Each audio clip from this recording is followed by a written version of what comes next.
Welcome back to ACCA by Rida, and in today's video we are starting chapter 5 from the Kaplan study text, returns, discounts and sales tax. So this is gonna be a new topic for you because if you are from a background of 11th or 12th grade or BCom, so this is something new, and I will definitely gonna convey each and every point very clearly and in easy terminology. So let's begin with an overview at the first section.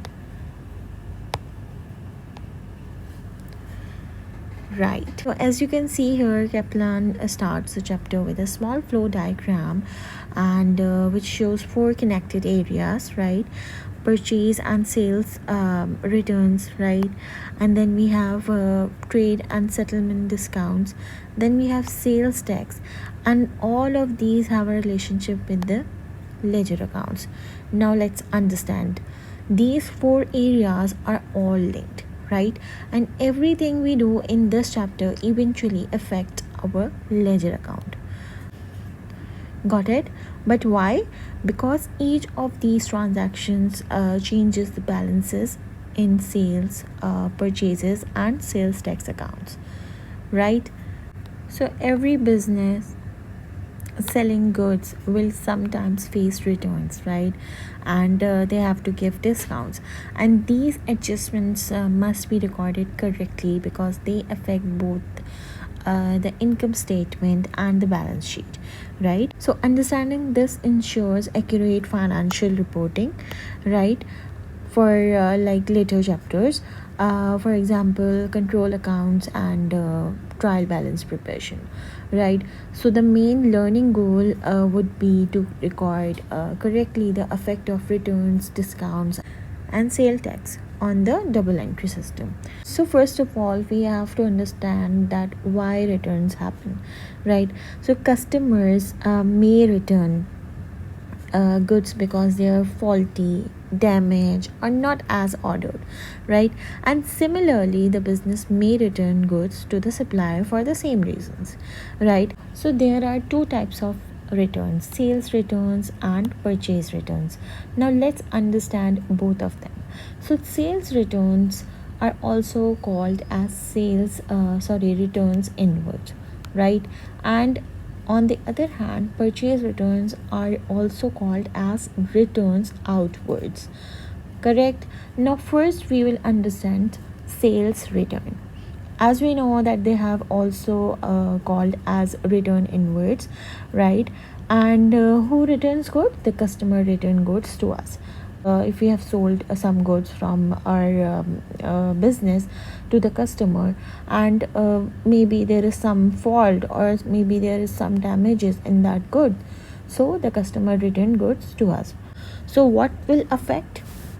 There is an effect of sales, right? So here I will give you an example of this situation, right? For example, I have a business and I have sold goods to the customer, right? For example, on cash, right? So my cash is increasing, right?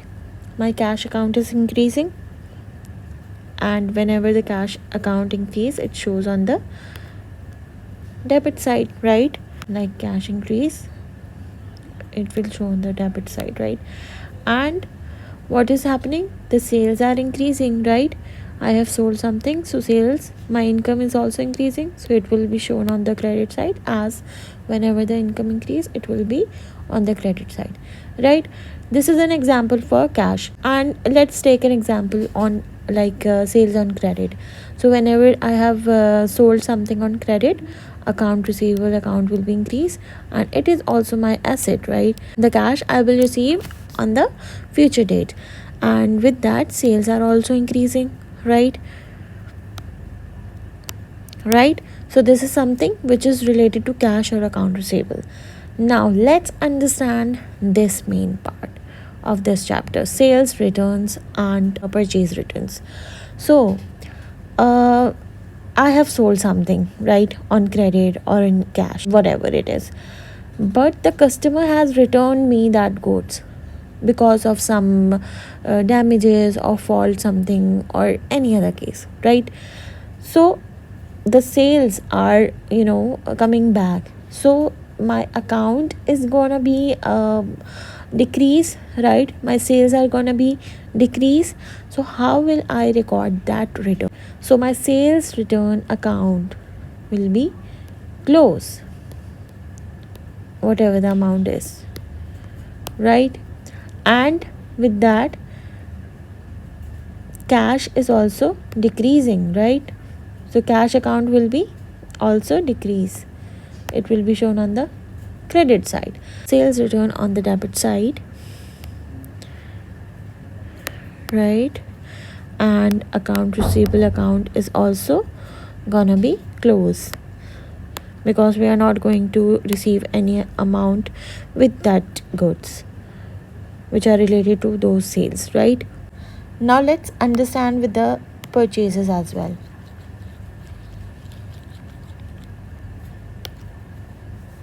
Now what happened in the purchase return? So for example, I've purchased a machine on cash. So how I will record it? My expenses are increasing, right? Purchases, and I purchased it on cash, so I will record it as cash is going out of the business, right? So I will record it on the credit side. Now for purchases on account, what I will do, purchases are increasing as an expense, right? But my liabilities are also increasing, which is account payable account, right? It is also increasing. Now what happened, I found some damages, right, with that machine. So I will give it back to that supplier. So how I will record it in my books? That supplier will give me the cash, right? He will return the cash, so the cash will be coming, so the cash will be in the business, and with that my purchases are gonna be record as purchase return, and that account will be closed. On the other side, if I purchase something on account, right, my account payable account has been increased, but now as I have returned those machine or any whatever I have purchased, so how I will record it? So the account payable account will be decrease. Whenever we have to close the account, we will record it on the opposite side, that is debit, and purchase return will be on credit side. So here you need to practice and you have to understand all of this, because this is the crucial part of this chapter, and I'll see you in the next part.